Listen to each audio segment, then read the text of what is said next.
How should a simple Muslim understand the Quran directly? Like how should one approach learning Arabic, from where and how much to learn?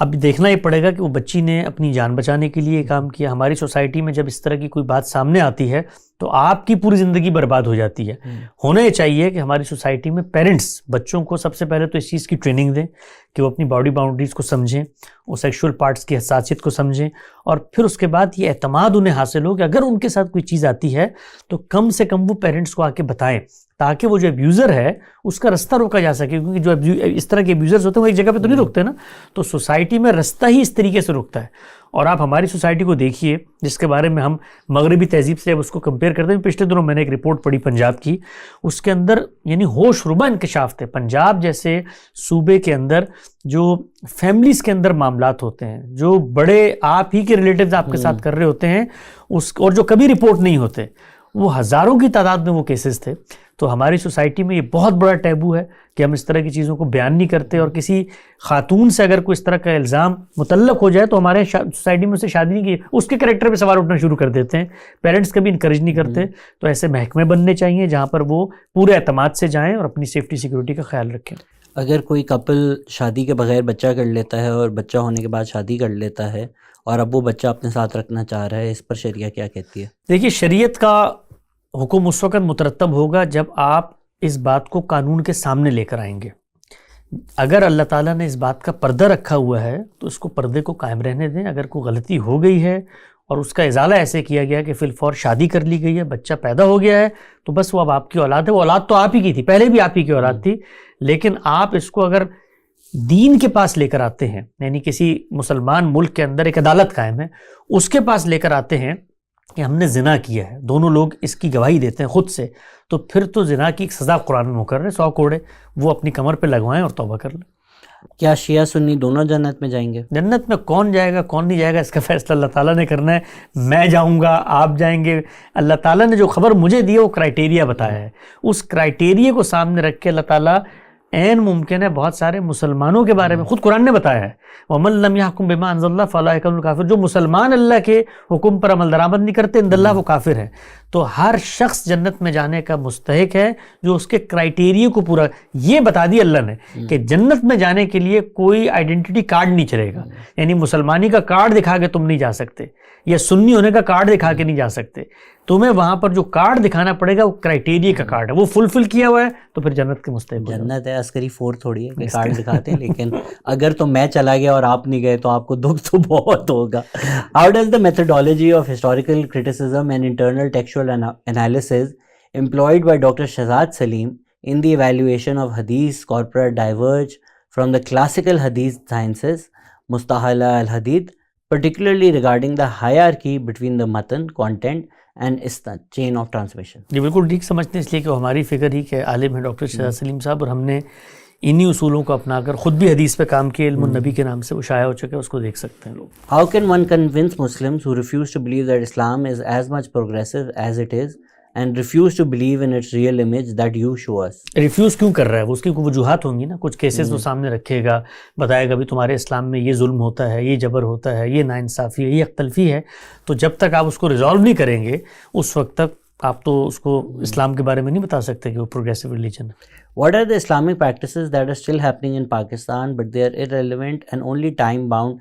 There is no need for them, like takhne nange karna. We know that according to those times, so there must be many that are still carried out in the subcontinent. بہت سارے ایسے ہمارے ہاں روایات ہیں جو خود ہماری فقہی ٹریڈیشن کے اندر آ گئی ہیں, جو بسا اوقات ایک پریکاشنری میجر کے طور پہ دی گئی تھیں, بسا اوقات اس کی جو ریزننگ ہے, اس کے جو مظاہر ہیں وہ اس دور میں الگ تھے, آج الگ ہیں. مثلا آج آپ دیکھیے نا, ٹخنوں سے نیچے شلوار ہو تو اس کو آپ تکبر کی علامت سمجھتے ہیں, جو کہ آج کے دور میں نہیں ہے بالکل, لیکن آج کے دور میں تکبر کی 10 اور علامتیں آ گئی ہیں, ان کی طرف ہماری نظر ہی نہیں ہوتی. تو شریعت کے احکامات میں ہمیشہ دیکھنا چاہیے کہ اس کی اصل ریزننگ کیا ہے. وہ ریزننگ جہاں پائی جائے گی اس پر عمل درآمد ہوگا. انڈیا پاکستان کے اندر بہت ساری ایسی چیزیں ہیں جو کلچرل چیزیں ہیں, اور بہت ساری ایسی چیزیں جن سے خود باقی مسلمان کلچر واقعی, میں اکثر اس کے بارے میں کہتا ہوں کہ مجھ سے لوگ سوال پوچھتے ہیں نا کہ بھائی اس کے بارے میں کہتا ہوں یہ میڈ ان انڈیا ہے, یعنی اس کے اس سے عرب بھی نہیں واقف جو دین تم بیان کر رہے ہو. ساتھ ہی پوچھ لیتا ہوں, is it compulsory to get married specially for women? اور وہ بول رہے ہیں دوسرا سوال یہ ہے کہ is there any basis for judging women negatively if they choose not to marry until they find a truly compatible partner rather than marrying simply due to societal pressure؟ دین کا اس میں کوئی حکم نہیں ہے. اس کی جو اصل بنا ہے وہ انسان کی ضروریات اور تقاضوں سے ہے.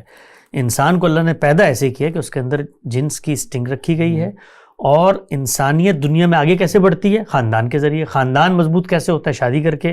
اسی سے بچے پیدا ہوتے ہیں, وہ ایک آغوش میں آتے ہیں, وہ اس کی کیئر کرتے ہیں. تو دینی لحاظ سے ناجائز نہیں ہے, لیکن انسانی لحاظ سے ضروری ہے کہ آپ ایک وقت تک پہنچیں, شادی کریں, اس کے بعد بچے پیدا کریں.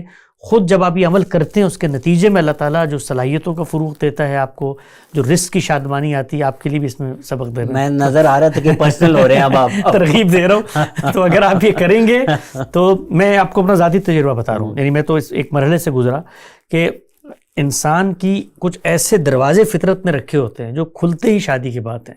آپ کی صلاحیتوں کا اصل وفور شادی کے بعد ہوتا ہے. رزق کے دروازے شادی کے بعد کھلتے ہیں, اور لوگوں کو اندازہ نہیں ہے کہ جو راحت, جو لذت, ہمیں تو عام طور پہ لگتا ہے نا بیچلر ہے اور آزادی ہے, یہاں منہ اٹھائے وہاں چلے گئے.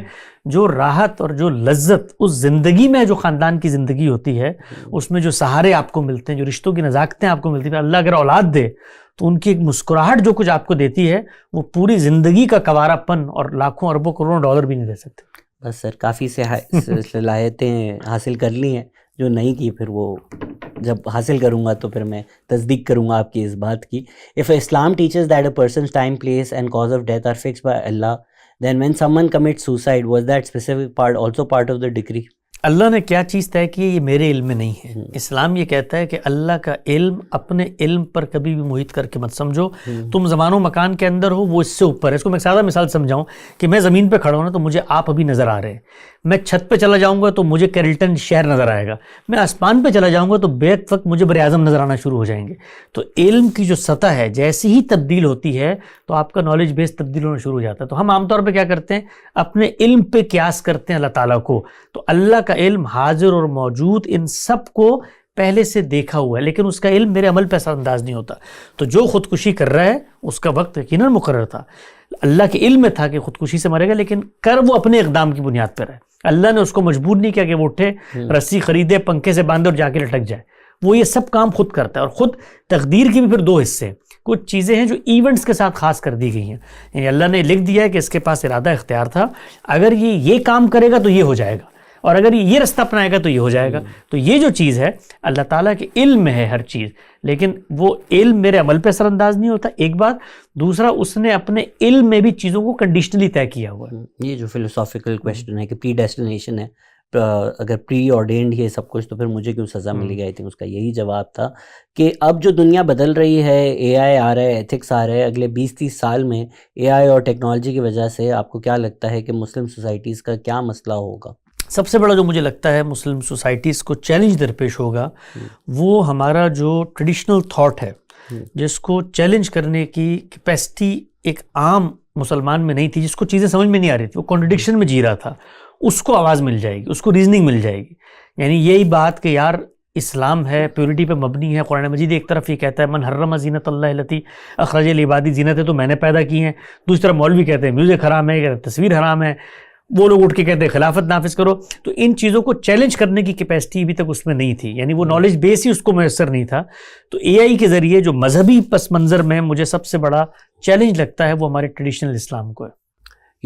Gandhi Sahab often says that after faith, the second most important thing in Islam is the purification of the self, tazkiyah, and in programs like Ilm Hikmat, you have spoken about issues such as pride and arrogance.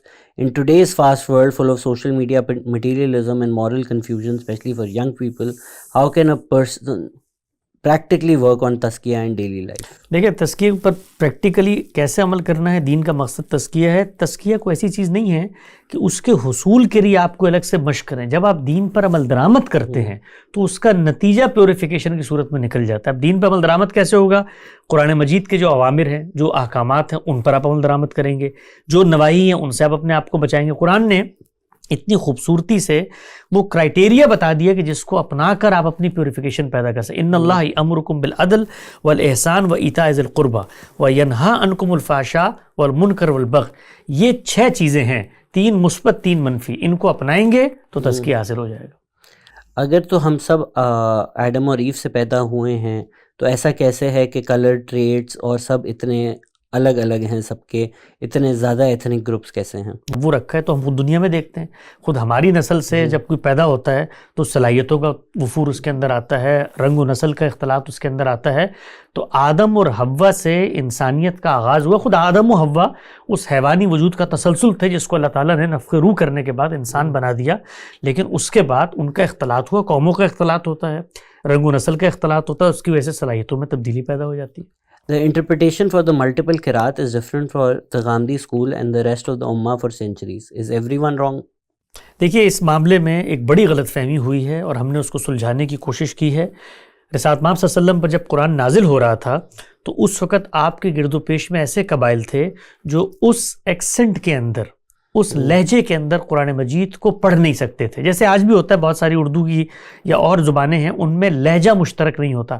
دلی کے لوگوں کا الگ لہجہ ہے، کراچی کے لوگوں کا الگ لہجہ ہے. تو اللہ تعالیٰ نے اللہ تعالیٰ کے پیغمبر کو اس وقت یہ اجازت دی کہ آپ نے جو آپ کے گرد و پیش میں لوگ موجود ہیں ان سے لہجے پہ فی الوقت اصرار نہیں کرنا. 7 کے قریب قبائل تھے، ان کو یہ اجازت دی کہ اپنے لہجے میں، اپنے ایکسنٹ کے اندر آپ قرآن مجید پڑھیں. فی الحال ابھی نازل ہو رہا ہے، اس پہ کوئی آپ پر پرسش نہیں ہوگی. دوسری یاد اللہ تعالیٰ کے پیغمبر نے یہ دی اور خود اللہ تعالیٰ نے پیغمبر کو دی کہ یہ موقع نہیں ہے کہ آپ اصرار کریں کہ ہر لفظ صحیح طور پہ ادا ہونا چاہیے. جب تک عذاب کی آیت کو مغفرت کی آیت نہیں بنا دیتے اور مغفرت کی آیت کو یعنی بالکل ہی معنی مدعا تبدیل نہیں کر دیتے، اس وقت تک قرآن مجید ان تک پہنچائیں. اس کو جمع کرنا، اس کی نئی قرات کرنا، اس کو مرتب کرنا یہ ہمارے ذمہ ہے، یہ ہم آخر میں کر دیں گے. تو 2 رخصتیں ہیں جو اللہ تعالیٰ نے اپنے پیغمبر کے ذریعے اپنی امیڈیٹ آڈینس کو دی، اور خود رسالت مآب صلی اللہ علیہ وسلم نے پھر ایک ایسا وقت آیا دنیا سے رخصت ہونے سے پہلے جبریل علیہ السلام کی موجودگی میں پورا قرآن آپ کو پڑھ کے سنایا گیا. عرض اخیرہ کی قرات ہوئی، اس کی ایک نئی توقیفی ترتیب آپ کو دی گئی، اور پھر اس کے بعد قرآن مجید نے فیصلہ کر دیا فَإِذَا قَرَأْنَاهُ فَاتَّبِعْ قُرْآنَهُ. سورہ قیامہ کے اندر اب جو آخری قرات ہوئی ہے اس کی پیروی کرنی ہے. پچھلی ساری چیزیں نل اینڈ وائڈ ہو گئیں. یہ حقیقت تھی. ہوا کیا؟ ہوا یہ کہ 2 بڑے صحابہ میں اختلاف ہوا. سیدنا عمر اسی نقطہ نظر پہ کھڑے ہوئے تھے کہ یہ رخصتیں تھیں، اجازتیں تھیں، رسول اللہ نے جو فیصلہ کر دیا. ایک دوسرے صحابی تھے، ابی بن کعب ان کا نام ہے، انہوں نے کہا جو رخصتیں ہمیں رسول اللہ نے دی تھی ہم ان رخصتوں کو بھی منتقل کریں گے آگے، یہ کہہ کر کہ ہمیں یہ رخصت حاصل تھی اس زمانے میں. ایک لحاظ سے آپ یہ دیکھیے تو مسلمانوں کی کمال دیانت ہے کہ انہوں نے اس رخصت تک کو رسول اللہ صلی اللہ علیہ وسلم کی نسبت سے تھی محفوظ کر کے آگے منتقل کیا. لیکن اس کا جو نتیجہ نکلا وہ نتیجہ یہ نکلا کہ لوگوں نے سمجھا کہ یہ جو رخصتیں ہیں قرآن اس طریقے سے الگ سے بھی نازل ہوا ہے، تو قرآن تو ایک ہی طریقے پہ نازل ہوا ہے. یہ رخصتیں تھیں وقتی نوعیت کی، نہ ان کو تواتر حاصل ہے جس طرح قرآن مجید کی ان الفاظ کو، اس قرات کو حاصل ہے. یہ احاد کے طریقے پہ نقل ہوئی ہیں، ہسٹری کی بکس میں آئی ہیں، اور بعض لوگوں نے ان کے بارے میں بالکل ابتدا میں دعویٰ کرنا شروع کر دیا کہ یہ تو متواتر ہے. ان میں جزری ایک بڑے مشہور عالم ہیں، لیکن پھر خود انہوں نے اس پر رجوع کیا اور کہا لقد كنت اجنحت بهذا القول، کہ جو میں کہتا تھا یہ متواتر ہے، یہ متواتر نہیں ہے. تفصیل سے ہماری رائے پڑھنی ہے اس پہ تو 3 چیزیں دیکھ لیں. غامدی صاحب نے اپنی کتاب میزان میں قرات پہ بات لکھی ہے، ان کی کتاب مقامات کے اندر قرات کا اختلاف ہے، اور حال میں علم النبی کے اندر ہم نے جو یہ روایتیں ہیں کہ 7 حروف پہ قرآن نازل کیا اس پہ ہم نے کام کیا. Can we do prayers and taraweehs in Urdu, because what's the point of doing them in Arabic if you don't know what you're saying? اللہ تعالیٰ نے جب کتاب دی تو ان کے پیش نظر تو یہ تھا کہ بھئی میں نے ایک کتاب ایک زبان میں دی، ظاہری بات ہے جو ان کی امیڈیٹ آڈینس تھی اسی زبان میں کتاب آنی چاہیے تھی، ورنہ تو دنیا کی ہر زبان میں اللہ تعالیٰ اسی وقت کتاب جاری کر دیتے. اللہ کا یہ تقاضا اپنی جگہ پر قائم ہے کہ اگر آپ مسلمان ہیں تو بنیادی تھوڑی سی عربی سیکھ کے کلام اللہ کا اتنا فہم تو حاصل کریں کہ جو نماز میں پڑھا جا رہا ہے اس کو آپ سمجھیں.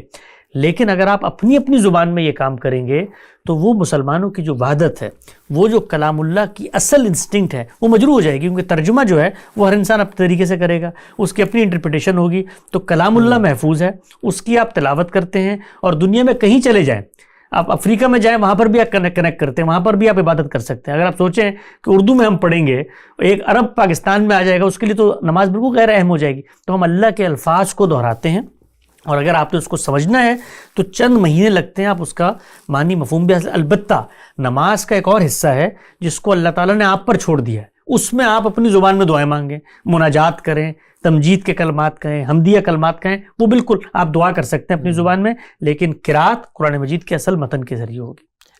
جاوید گاندھی اور ڈاکٹر اسرار کی ڈبیٹ میں اسلامک گورنمنٹ ڈسکس ہو رہی تھی, تو انہوں نے کہا کہ ایکسپینشنسٹ کیلیفیٹ کے پیریڈ میں تھی اور اب جائز نہیں ہے. تو ایکسپلین کر دیں کہ وہ ایکسپینشن کیسے جائز تھی اور بعد والی کیسے نہیں ہے. اس لیے جائز تھی کہ اللہ کے پیغمبر نے دنیا سے رخصت ہوتے وقت صحابہ اکرام کے سپرد یہ ذمہ داری کی تھی کہ جو کام میں نے عرب کے اندر کیا ہے وہ گرد و پیش کی ریاستوں کے اندر کیا ہے, روم کے اندر کیا ہے, فارس کے اندر کیا ہے. خود صحابہ نے رسالت مآب صلی اللہ علیہ وسلم کے اس حکم کو ایز اے حکم پرسیو کیا, اور وہ صرف انہی جگہوں پر گئے جہاں پر اللہ کے پیغمبر اتمام حجت کر چکے تھے. اتمام حجت صرف خط لکھنے سے نہیں ہوتی, اتمام حجت پیغمبر کے وجود سے ہوتی ہے. وہ وہاں پر موجود تھا, اس نے عرب کے صحرا میں کھڑے ہو کے اپنا اقتدار قائم کیا, اس کے مخالفین پر دنیا میں عذاب آیا. یہ خبر ہے جو گرد و پیش تک پہنچی ہے, اور پھر ان کو الٹیمیٹم دیا گیا کہ اسلم تسلم آ جاؤ. تو صحابہ کے ذمہ یہ ذمہ داری رسول اللہ صلی اللہ علیہ وسلم نے کی, خود سورہ توبہ نے بیان کی ہے کہ اب ان پر یا تو آسمان سے عذاب آئے گا, تمہارے ہاتھوں سے عذاب آئے گا, اور فرمایا یعذبہم اللہ بایدیکم, اللہ تمہارے ہاتھوں سے ان کو عذاب دے گا. صحابہ نکلے ہیں. آپ اگر اس دور کا حدیث لٹریچر دیکھیں اور آثار دیکھیں, خود قادسیہ کے میدان میں مغیرہ بن شعبہ نے کھڑے ہو کے بتایا ہے کہ ہم اللہ کے رسول کے حکم پر آئے ہیں یہاں, اور پھر یہ بتایا ہے انہوں نے کہ جب جنگیں ہوئی ہماری تو وہی کچھ ہوا جو بدر میں ہوا تھا, یعنی اللہ کی نصرت کا ظہور ہوا. آسمان سے فرشتے اترے, انہوں نے تہ و بالا کر دیا جو سامنے کی سلطنت تھی. تو صحابہ کا اقدام اس پس منظر میں تھا, یہ خود صحابہ نے بیان کیا. What does the Quran say about Sayyids and Pirs who exploit people in the name of their lineage? Is there any Quranic verse or authentic hadith that either supports or condemns the monopoly of these so-called spiritual figures? قرآن مجید کے اندر جی کوئی اس طرح کی چیز نہیں ہے, نہ کوئی spiritual figure کی تعین کی گئی ہے, نہ کوئی ولی ہے, نہ غوث ہے, نہ قطب ہے, نہ ابدال ہے, نہ سید ہے, نہ غیر سید ہے. قرآن مجید انسانوں سے مخاطب ہے, انسانوں کے ساتھ معاملہ کرتا ہے, انسانوں کے ساتھ ان کے اعمال کی بنیاد پہ سزا و جزا ہوگی. یہ سب چیزیں انسانوں نے خود بنائی ہوئی. Apart from عبادت, what are the responsibilities of a Muslim living in Pakistan? سب سے پہلے تو اپنی جان بچاؤ. کوئی ایسی بات نہ کرو جس کے نتیجے میں لوگ آپ کی جان لے لیں. مذہبی لوگوں سے بچ کے رہو, کیونکہ ان کے سامنے اگر آپ نے کوئی اختلافی بات کی تو وہ آپ کے خلاف جو پروپیگنڈا کریں گے اس کے نتیجے میں جو کچھ جان مال آبرو کی زیادتی. اسی طریقے سے ہمارے یہاں تو ریاست خود ایک طریقے کا فریب بن جاتی ہے. تو اپنی جان بچانا فرض ہے. ان معاشروں کے اندر جو لوگ حریت فکر کا نام لے کے اس طریقے سے سڑکوں پہ نکل آتے ہیں اور اپنے سیاسی ہر چیز کو اپنے زمان و مکان کے لحاظ سے آپ نے آپریٹ کرنا ہے. جب آپ اس سے ہٹ کے کریں گے تو پھر اس کے کچھ کانسیکوینسز ہیں وہ بھگتنے کے لیے. تو ہماری سوسائٹی میں دو مسائل ہیں. ایک مسئلہ بڑا کیا ہے کہ مذہبی لوگوں کا نہاب ہے, اور دوسرا مسئلہ کیا ہے کہ جن لوگوں کے ہاتھ میں بندوق ہے ان سے اختلاف نہیں ہو سکتا. تو ان دونوں کے ساتھ مینج کر کے جئیں تو پاکستان میں عزت کی زندگی جی سکتے ہیں. غامدی صاحب نے اپنے ایک لیکچر میں کہا کہ فکر فراہی واپس پاپولر ایکسیپٹنس گین کرے گی, کیسے اور کب ہوگا یہ؟ دیکھیے یہ تو اللہ تعالیٰ کا نظام ہے. غامدی صاحب نے کوئی اس طرح کا دعویٰ مجھے نہیں پتا کس پس منظر میں کیا ہے, لیکن جو دور ہے اس دور کے اندر علوم کا دروازہ کھل چکا ہے, اور علم کا دروازہ کھلنے کے بعد ریزننگ کی بنیاد پر, علم کی بنیاد پر جو دین کو پیش کرنے والے بڑے علماء ہیں ان میں مولانا فراہی بھی شامل ہیں. تو اس پس منظر میں ایک آپٹیمزم ہے کہ بھائی اللہ کرے گا اگر لوگوں کے اتنے سوالات پیدا ہوں گے, الحاد کا دورہ ہے, دنیا جو ہے وہ تشکیک کے مرحلے میں جا چکی ہے, پوری دنیا میں اسلام کو چیلنج کیا جا رہا ہے, تو جو افکار موجود ہیں ان میں ایک فکر فراہی کھڑی نظر آتی ہے جو قرآن کی بنیاد پہ اس کو ڈیفینڈ کر رہی ہے. If a single woman is planning to settle in Europe as a doctor and marriage is not happening but unable to take father or brothers with her due to visa regulations since only a spouse can be a dependent, what are the Islamic rulings regarding this situation? اسلام نے اس بارے میں صرف ایک ہی ہدایت کی ہے کہ اپنی آبرو کا تحفظ کریں, اپنی جان کا تحفظ کریں. باقی آپ دنیا میں جہاں جانا چاہتی ہیں جہاں آزادی کے ساتھ رہیں, اپنا کام کریں, کیریئر بلڈ کریں. ہمارے یہاں جو عام طور پہ یہ ہدایت کی جاتی ہے کہ آپ محرم کے بغیر سفر نہیں کر سکتے, اور رسالت مآب صلی اللہ علیہ وسلم کی حدیث سے واضح ہے کہ اس زمانے میں جب آپ نکلتے تھے قبائلی تمدن میں تو جان مال آبرو کو خطرہ ہوتا تھا, تو وہ ایک پریکاشنری میجر کی ہدایت ہے. دین کا اس معاملے سے کوئی تعلق ہی نہیں ہے. I love Gandhi Saab for his progressive approach and respect him a lot, but really I am seriously disappointed by the view that he has for Banu Umayya, who actually destroyed Islam, and the root cause of all evil is really disappointing. At one point, he denied many well-recognized hadiths, and on the other hand, he brings a vague hadith to support Banu Umayya. Yazid was always wrong, and I wish the stature of this man one day openly admit and support the Prophet family. He's against Ahl Bayt, which is very sad because he's a good man. ہمارے یہاں ہوتا کیا ہے کہ جب آپ کے ذہن میں جو ایک تصور بنا ہوتا ہے آپ کو اس تصور سے میچ کیا ہوا کوئی نظریہ نہیں ملتا تو پھر فتوے کی زبان شروع ہو جاتی ہے. I think he hate prophet's family. دیکھیں کتنا بڑا کلیم ہے. اور دنیا بھر میں اصول یہ ہے کہ جب آپ کو کلیم کرتے ہیں تو جو دوسرا آدمی ہے اس کو اس کلیم کو اپریشیٹ کرنا, ایکسیپٹ کرنا چاہیے. تو ہمارا جو اس باب میں نقطہ نظر ہے وہ یہ ہرگز نہیں ہے نعوذ باللہ من ذالک. خود ساتھ ماں صلی اللہ علیہ وسلم کے اعزہ کے بارے میں ہم روزانہ دعا کرتے ہیں, اللہم صلی علی محمد و آل محمد. ہم ان کے بارے میں کوئی ایسا رویہ نہیں اپنا سکتے, قرآن مجید نے ہمیں پابند کر دیا ہے. تو اہل بیت سے بغض, اہل بیت سے نفرت, یہ تو ہمارے ایمان کے منافی ہے. اللہ کے پیغمبر کے جنہوں نے ساتھ دیا, وہ ازواج مطہرات جو اللہ کے پیغمبر کی حامی و ناصر بن کے کھڑی ہوئیں, جن کو اللہ نے اختیار دیا کہ تم پر دوہری ذمہ داری ہے, تم باہر نہیں نکل سکتی گھروں سے, پیغمبر کا, اور اتنی مشکلات انہوں نے سہیں, ان کی کریکٹر اسیسینیشن کی گئی, اسکینڈلائزیشن کی گئی, وہ ایسے ثابت قدمی کے ساتھ کھڑی رہیں, ان کے بارے میں کوئی ایک لفظ ہماری زبان سے نکلتا. تو وہ اہل بیت ہیں. اس کے مقابلے میں جو کانفلکٹ ہوا ہے بٹوین دا پیغمبر فیملی اور وہاں کے دور کے لوگ, اس کانفلکٹ میں اگر کوئی ایک پولیٹیکل اوپینین آپ رکھتے ہیں تو اس کا یہ ہرگز مطلب نہیں ہے کہ ایک جو فگر ہے اس اہل بیت میں سے اس کی پولیٹیکل اسٹریٹجی کو آپ ٹھیک نہیں سمجھتے تو آپ اہل بیت کے خلاف ہو گئے. کیا سیدہ عائشہ اہل بیت نہیں ہے؟ تو سیدہ عائشہ کے ساتھ بھی آخر جنگ ہوئی ہے نا سیدنا علی کی. تو کوئی شخص اگر مثال کے طور پہ اس موقع پہ سیدنا علی کا ساتھ دے تو کوئی آگے سے یہ کہے گا کہ تم تو پروفٹ کی فیملی کے خلاف جا رہے ہو. تو پولیٹیکل ڈسٹریبیوٹس کو ان ڈسپیوٹس کی پس منظر میں دیکھنا چاہیے, اس کی بنیاد پہ یہ فتوے نہیں دینے چاہیے کہ فلاں فلاں سے نفرت کرتا ہے.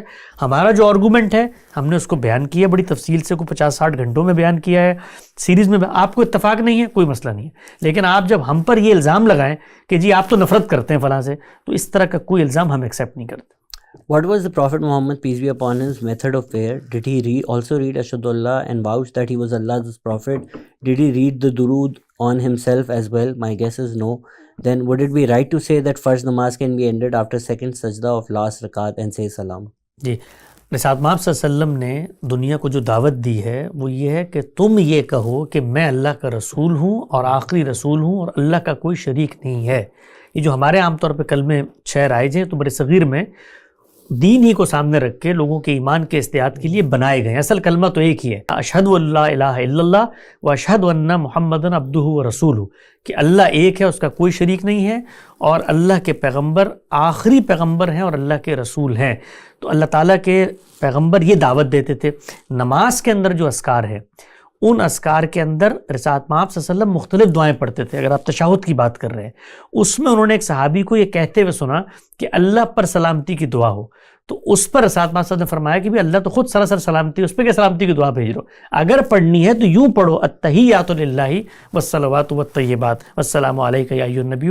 تو یہ لوگوں کو سکھائیے. رسالت مآب صلی اللہ علیہ وسلم سے اس باب میں کئی دعائیں منقول ہیں. What is the rationale behind his denial of Hazrat Isa علیہ السلام coming back to the world? 23 اعتراضات سیریز گوگل پہ جائیے, یوٹیوب کریں, اپنا ریشنل ہم نے وہاں بتا دیا.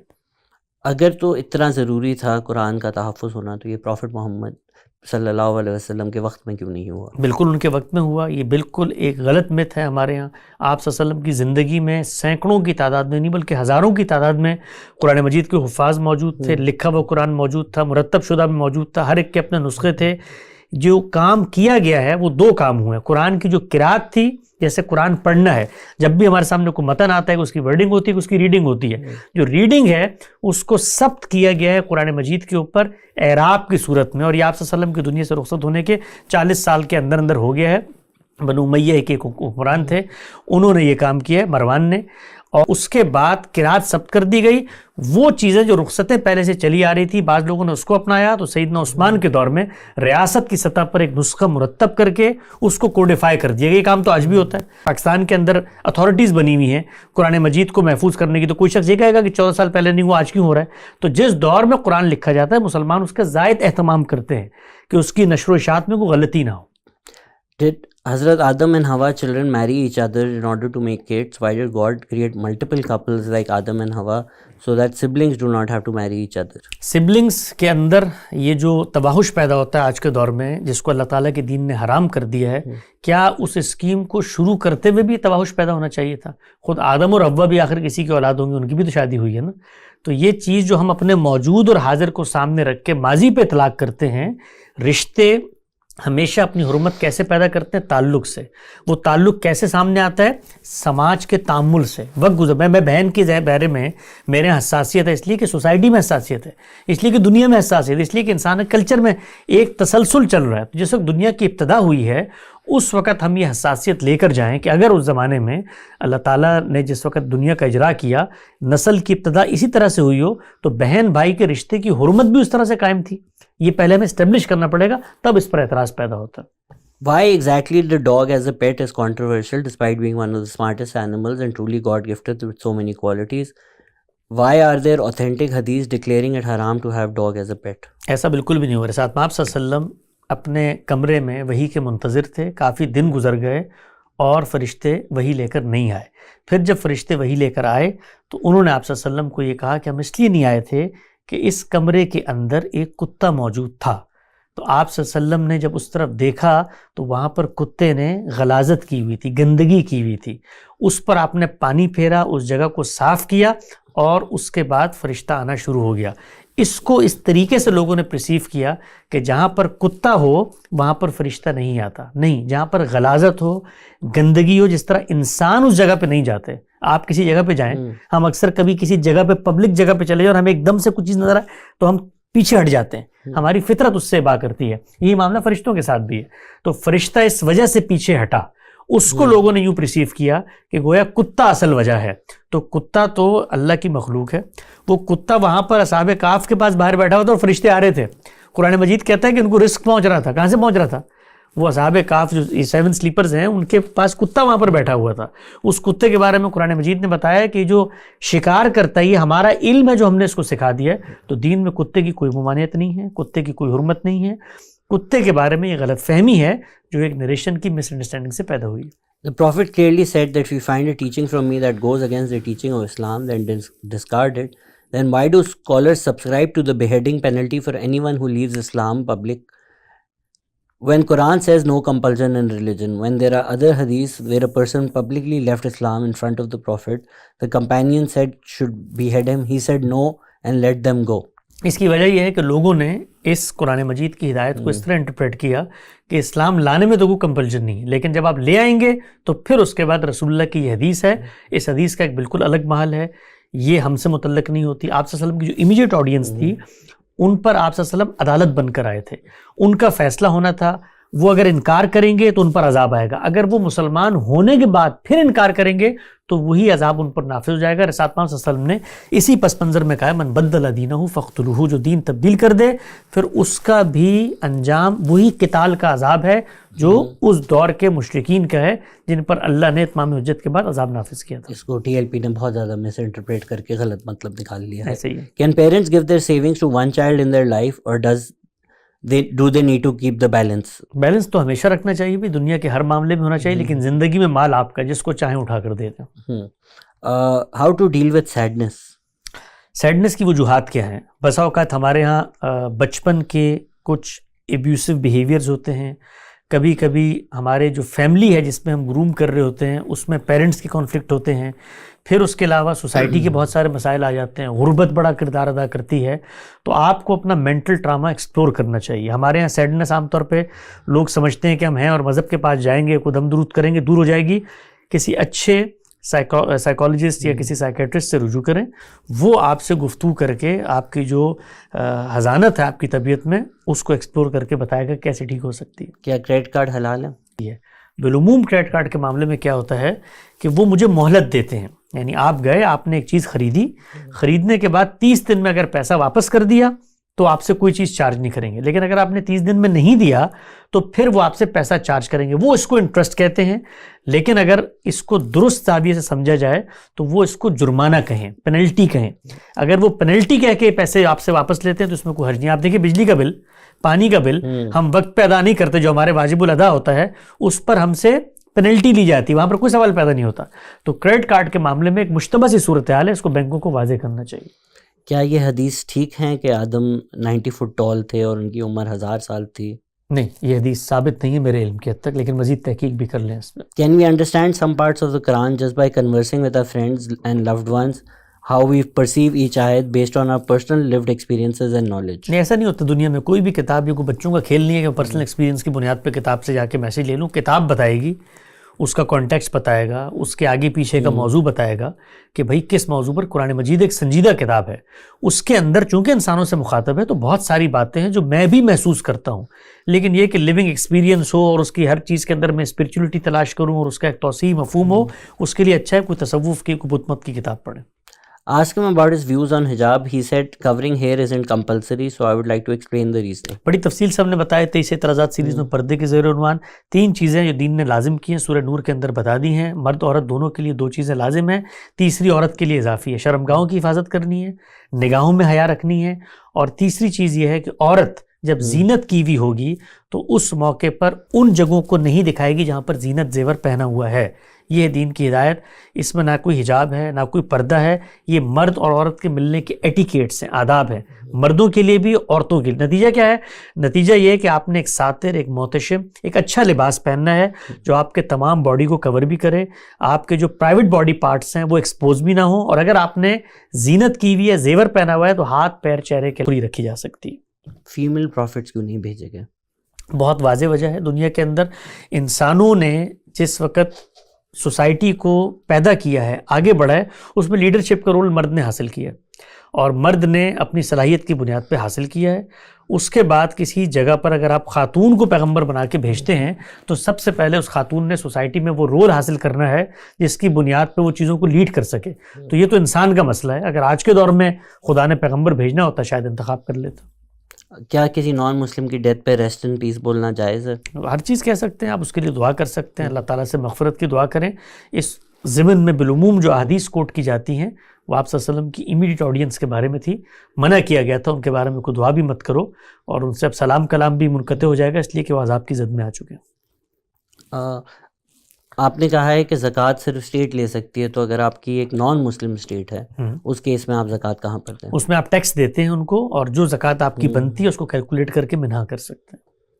I watch your lectures and agree with a lot of your views. They're logical. I've seen all your video clips regarding mortgage.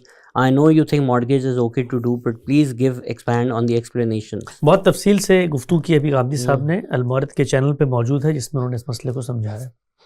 His reasoning for polyandry not being permitted is that a household cannot have multiple heads. Let's accept that for the sake of the argument. At the same time, he also agrees that a man and a woman can mutually decide to change the default setting at the time of marriage, whereby the woman takes financial responsibility and becomes the head. But even in that case, polyandry won't be considered permissible. Why? Isn't that inconsistent? نہیں, اگر آپ کرنا چاہتے ہیں ہمارے دین میں نکاح کے موقع پہ جو شرائط آپ طے کرنا چاہتے ہیں کر لیں, لیکن آپ اکیلے کریں گے نا, یہ آپ کر لیں کوئی مسئلہ نہیں ہے, لیکن سوسائٹی پہ اگر آپ یہ زور دیں کہ سب ایسے کریں تو دنیا کا جو نظم, دنیا کا جو عرف ہے وہ ان جدید مغربی معاشروں میں بھی یہ نہیں. یہاں پر بھی اصل میں مرد ہے جو کما رہا ہے, جو ذمہ داری لے رہا ہے, لیکن اگر آپ کا کوئی انڈیپینڈنٹ انفرادی کیس ہے اس میں آپ یہ طے کرنا چاہتے ہیں کہ بھئی آپ سربراہی کریں گے اور آپ کمانے کی ذمہ داری لیں گے, بہت اچھی بات ہے, لے لیں. کیا ایک میک اپ آرٹسٹ بننا حلال ہے؟ بالکل, ہر کام اچھا ہے بھائی. دنیا کے اندر یہ جو ہماری خواتین ہزاروں لاکھوں کی تعداد میں ہیں, ان کو آپ تیار کرتے ہیں, وہ آگے جاتی ہیں, اپنے شوہروں کے پاس بیٹھتی ہیں, دنیا میں نکلتی ہیں, ان کو اچھا خدمت کا کام ہے, اس میں کیا بری بات ہے. Why do animals suffer even though they are not conscious and not accountable for their deeds? سفر وہ کرتے ہیں یہ ہمیں کیسے پتہ چلا؟ اصل بات تو یہ ہے, سفرنگ کی صورتحال کیا ہے. دنیا ہمارے لیے بنائی گئی ہے, ہم آخرت کے لیے بنائے گئے ہیں, باقی یہاں پر اللہ تعالیٰ نے شوکیس کیے ہیں مختلف چیزوں کو, ان چیزوں کو ہمارے لیے رکھا گیا ہے. تو ان کی سفرنگ کی نوعیت کیا ہے کیا نہیں ہے ہم نہیں جانتے, اور اللہ تعالیٰ نے ان کو شعور ہی نہیں دیا, کانشیس ہی نہیں دیا جس پر ان کا ارادہ اختیار امتحان ہوگا. تو اس پر بڑی تفصیلی ابھی ہم نے دنیا نیوز کے پروگرام میں 3 گھنٹے کی گفتگو کی, اس کو آپ دیکھ سکتے ہیں. Why is there only father's or husband's name used in every legal document used in the Islamic state? دینی لحاظ سے کوئی لازم نہیں ہے. یہاں پر مغرب میں آپ کوئی بھی نام لگا سکتے ہیں, پاکستان میں چاہیں تو لگا سکتے ہیں. ایک کافر کون ہوتا ہے؟ کافر وہ ہوتا ہے جو پیغمبر کی موجودگی میں جانتے بوجھتے حق کا انکار کرے. Why Islam needs modernization in the form of Ghamli? جب اگر 1400 سال سے ایک طرح کا اسلام چل رہا ہے تو ہمیں ماڈرنائزیشن کی کیا ضرورت ہے؟ 14 سال سے دین ایک ہے، اسلام ایک طرح کا نہیں چل رہا ہے، اس لیے کہ دین کو سمجھنے کے بعد ایک ہیومن تھاٹ مرتب ہوا ہے۔ 14 سال میں اگر تو رسول اللہ صلی اللہ علیہ وسلم کی رخصت ہونے کے بعد آج تک کوئی عالم پیدا نہیں ہوا، اس نے اپنی کوئی تعبیر نہیں دی، اس نے اپنی کسی دلیل پر توجہ نہیں کی، اختلاف نہیں کیا، پھر تو اسلام ایک ہے۔ اسلام تو قرآن مجید کا نام ہے، اس کو کبھی ماڈرنائز نہیں کر سکتے، اس میں ایک دن کے برابر کی تبدیلی کرنا یہ احداث فی الدین ہے، اور قرآن مجید نے بتا دیا ہے کہ جو احداث فی الدین کرتا ہے وہ جہنم میں جائے گا۔ ہم جو کام کر رہے ہیں وہ لوگوں نے اسلام کو جو سمجھا ہے اس سے ایک تھاٹ، ایک ٹریڈیشن مرتب ہوا ہے، اس کو ری تھنک، ری کنسٹرکٹ، ری لرن کرنے کا کام کر رہے ہیں۔ یہ اسلام کو ری ڈسکور کرنے کا کام ہے، اسلام کو تبدیل کرنے کا کام نہیں ہے۔ حجاب is used to protect women from the lustful eyes of men. Why do women cover up before praying, standing in front of God? Because there is no hijab between human being and the Almighty. نہیں، حجاب پہلی بات تو یہ کہ یہ کام کرتا ہے، یہ کہاں سے آپ نے دریافت کیا کہ روک دیتا ہے؟ دنیا بھر میں جو مرد ہیں وہ تو اس طرح کا کام کرنے سے پہلے کبھی حجاب کو نہیں دیکھتے، شیطان تو ہر جگہ پہ آ جاتا ہے۔ حجاب کا یہ مقصد جو یہ بیان کر رہی ہیں کہ اس کے نتیجے میں تحفظ ہو جاتا ہے، تو دنیا بھر میں تو جو ریپ کے کیسز ہوتے ہیں اس میں کیا اس وجہ سے کوئی شخص رک جاتا ہے؟ تو تحفظ کیسے ہوتا ہے؟ جب سوسائٹی آپ کو پروٹیکشن دیتی ہے۔ یہاں پر پوری یورپ میں، امریکہ میں جو خواتین حجاب نہیں کرتی زیادہ محفوظ ہوتی ہیں پاکستان کی نسبت۔ جو بیچاری بس اسٹاپ پہ خاتون برقع پہن کے کھڑی ہوتی ہے، ہر آدمی گزرتے ہوئے گھورتا ہے، ہر آدمی سیٹی کستا ہے، ہر آدمی آواز دیتا ہے۔ تو تحفظ، عدم تحفظ کا تعلق سماج سے ہے۔ نماز میں کیوں کرتی ہیں؟ آداب کی وجہ سے۔ God sent prophets repeatedly in the earlier ages when times people were far easily convinced. Why did prophethood end before the modern age where it is actually needed the most? خاک فاک دیجیے، یعنی اس زمانے میں جتنے پیغمبر آئے ان کے ساتھ تو ان کے گھر والے بھی ایمان نہیں لے کر آئے۔ انسان تو ہمیشہ سے ایک ہی ہے۔ یعنی آج کے دور میں زیادہ آسان ہے، کوئی ریشنل ریزننگ کر کے لوگ سن لیتے ہیں، اس دور میں تو شرک کا دورہ تھا۔ نوح علیہ السلام کی قوم کو آپ دیکھیں تو قرآن مجید نے بتایا قلیل ما تشکرون، ہمیشہ چند لوگ ہوتے ہیں جو ایمان لاتے ہیں۔ Is slavery moral if it isn't according to Islam? Why did scholars justified it throughout history or by saying it was limited? تفصیلی گفتگو لاسٹ ٹائم میں نے آپ کے ساتھ بھی کی تھی، غام صاحب کی بھی بڑی تفصیلی باتیں ہیں، اس کو آپ سمجھ لیں۔ دین نے نہ سلیوری کی اجازت دی، نہ دین نے سلیوری کو انیشیٹ کیا، دین نے اس کے خاتمے کی بنیاد رکھی، بے تحاشا ایسے اقدامات کیے، اور یہ بھی بتا دیا کہ آج کے بعد کوئی سلیو نہیں بنے گا۔ انسانوں کے ہاں یہ مرض تھا، خود مشرق میں، مغرب میں، ہر جگہ تھا۔ جب امریکہ جہاں بیٹھے ہیں یہاں پر ابھی 1960 تک سلیوز تھے، تو انسانوں نے دنیا کا معیشت کا پہیہ چلانے کے لیے ایک چیز متعین کی تھی، جنگوں میں پکڑتے تھے، ناحق جنگیں ہوتی تھی، دین نے تو اس کا رستہ روکا۔ اگر تو کسی کو اپنے والد صاحب کی طرف نیگیٹو فیلنگز ہیں تو وہ کیا کریں؟ اچھے ماہر نفسیات کے پاس جائے۔ نیگیٹو فیلنگز کیسے پیدا ہو رہی ہیں، کیوں پیدا ہو رہی ہیں؟ انہوں نے لکھا ہوا ہے پورا کہ ان کے والد صاحب نے اچھی چیزیں نہیں کی ان کے ساتھ۔ پھر بھی یہ جب آپ کے یہاں یہ پیدا ہو جاتی ہیں ذہن میں، تو ان کو دور کرنا، آپ ورنہ اس کے ساتھ جیتے رہتے ہیں۔ ہمارے یہاں جو مینٹل ہیلتھ ہے، خاص طور پہ برصغیر کے معاشرے میں، اس کو ایک ٹیبو سمجھا جاتا ہے۔ یعنی ہم یہ سمجھتے ہیں کہ اگر ہم نے کسی سے ہیلپ لی ہے اپنی مینٹل ہیلتھ کی نرشنگ کے لیے، اس کو بہتر کرنے کے لیے، تو یہ ایسے جیسے میں پاگل ہو گیا ہوں۔ یہ ایسا نہیں ہے۔ جس طرح فزیکل باڈی کی نیڈز ہیں، اس کو ہیلپ چاہیے ہوتی ہے۔ آپ کو بیماری ہو تو آپ دوائی کھاتے ہیں، آپ کی جو پاور ہے آپ اس کو بڑھاتے ہیں تاکہ وہ ریئیکٹ کر سکے، لڑ سکے ان امراض سے۔ یہی معاملہ دماغ کا بھی ہوتا ہے۔ ہمارے ہاں اس وقت 80-90% لوگ، جب میں پاکستان جاتا ہوں اور ان سے گفتگو ہوتی ہے تو مجھے لگتا ہے کہ یہ ان کو انزائٹی ہے، یہ ڈپریس ہیں، ان کے ایسے مینٹل ٹراماز ہیں جس کی وجہ سے گھروں کے حالات خراب ہوئے ہیں، بچوں کے ساتھ تعلقات۔ تو کوشش کریں کہ اپنے گرد و پیش میں ایسے لوگوں کو تلاش کریں کہ جو ذہن کی صحت کے لیے آپ کی مدد کر سکیں۔ اور ذہن کی صحت ایک پوری سائنس ہے، اور میں نے سوسائٹی میں نکلتے ہیں تو آپ کے سامنے چیلنجز آتے ہیں، اس میں اگر آپ کی مینٹل ہیلتھ اسٹرانگ نہیں ہوتی، آپ کا ایموشنل آئی کیو اسٹرانگ نہیں ہوتا، آپ آگے نہیں بڑھ سکتے۔ تو ہماری قوم میں بہت شدید ضرورت ہے، ان معاشروں میں اور زیادہ ضرورت ہوتی ہے جو سپریس ہوتے ہیں، جہاں پہ مذہبی نہاب ہوتا ہے، جہاں ریاستی جبر ہوتا ہے، جہاں معیشت بہت کمزور ہوتی ہے، وہاں پر یہ ٹراماز بہت گہرے پیدا ہوتے ہیں، اور اس کے نتیجے میں نسلیں جو ہیں وہ ٹرکل ڈاؤن ایفیکٹ کی طرح ایفیکٹ ہوتی ہیں۔ تو ہم سب کو کوشش کرنی چاہیے، اگر اس طرح کے منفی جذبات پیدا ہو رہے ہیں تو ہم مینٹل ہیلپ لیں۔ تھینک یو سر، آج آپ نے ہمیں اتنا وقت دیا۔ سوال تو 500 اور تھے، بٹ انشاءاللہ پھر آپ کے ساتھ کبھی تقریب ہوگی۔ Thank you for listening and thank you sir. بہت شکریہ۔